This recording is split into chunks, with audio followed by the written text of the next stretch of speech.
End of a week and very busy. And I must admit, I was feeling a little off. Not to say that I didn't get a lot done and much accomplished, which I am so very proud of.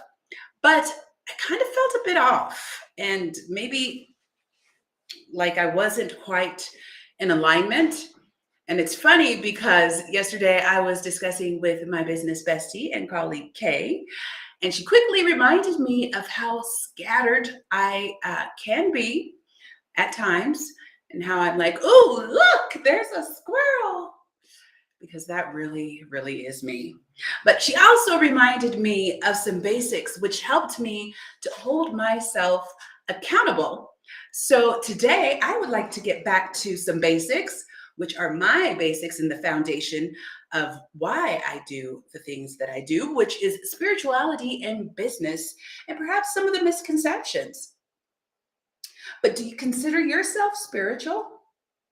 And if you do you think that it is separate from your business? Let me know in the comments. I'm really curious to hear your take on this. Spirituality is different from religion. You can be spiritual and not religious, or religious and not spiritual. Religion is something that is practiced outside of yourself, like attending an organization and going to church, while spirituality is something that is practiced within, and your beliefs, from the way you treat other people, the thoughts about your life, believing in karma, and your reasoning for why you do the things you do. Being spiritual does not mean that you are necessarily high vibing it all the time. I mean, because let's face it, we experience, uh, we have different experiences and emotions. And emotions are just a form of energy in motion that is exchanged within ourselves and each other. Now, it's important for us to be able to recognize these emotions in order to process and heal. So it's like it's necessary that we go through the motions of emotions, because perhaps it teaches us something. For me, it's recognizing which aspects and emotions in my life no longer serve me, and the ability to acknowledge those things and to let them go. The ability to recognize that the mistakes and negative emotions and thoughts and whatever I thought I was ashamed of does not define me, and it does not stop my ability to gain the freedom that I seek. How free you are is a part of your spiritual process. While there is a physical and fiscal enslavement, I think well, I can't really say it's worse, but it can be torture being a slave or a prisoner of your own negative thoughts and not knowing what to do with them or how to let them go. So, which brings me to my next question. How do you feel about spirituality in business? Now, some people believe that it has no space in the workplace, and that actually really chaps my skin.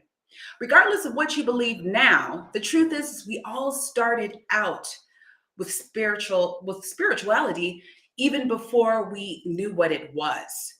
As children, there were things that you knew just deep down inside in your heart of hearts that no one could tell you any different. Perhaps it was that belief in Santa Claus. And as time progresses, we're conditioned by our parents, society, the environment, and we struggle in certain aspects of our life because of our conditioning, and choosing to do things that we don't necessarily feel is right, or that doesn't align with us. And sometimes we don't even know why we do the things that we do, but we don't question them because that's how we were brought up. We have these habits formed, some in our subconscious, and we were conditioned and we created them, or they were created, and possibly from childhood. Now, I believe your business is a spiritual extension of who you are, and I will tell you why. From the time you created your business, you probably couldn't see the intangible or the tangible results of that business, but you just knew it was going to work and you knew that it was going to be a success.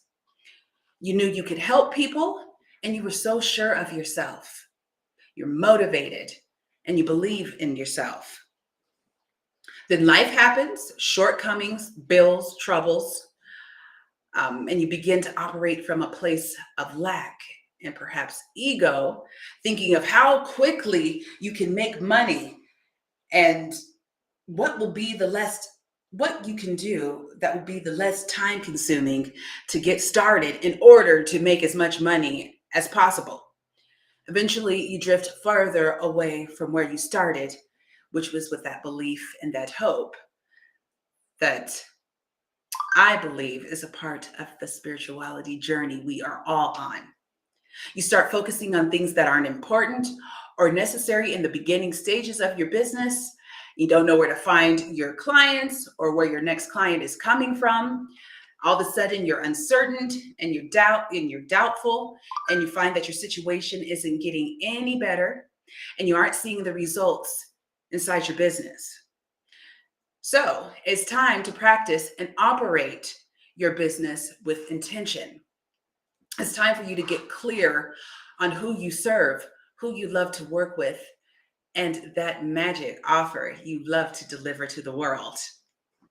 You may think you already know this, and I believe that you do, and you have an idea of what that is. But if your business is not where you want it or love it to be, then it's time to go back to the drawing board. It's time to reevaluate and possibly rethink, reach out, connect, strategize. Now, I know you might, well, no, I don't know what you might be thinking, but yes, I do offer the client acquisition automation, but make no mistake that I leave out strategy and the blueprint to help you gain clarity, to identify your ideal client and to reach your goals. And you can best believe that I incorporate spirituality. So, with that being said, I'd like to know your thoughts or any misconceptions you may have heard regarding spirituality or religion. And leave a comment. If you need a strategy session, I am offering 15-minute strategy sessions. No, I say 15 minutes.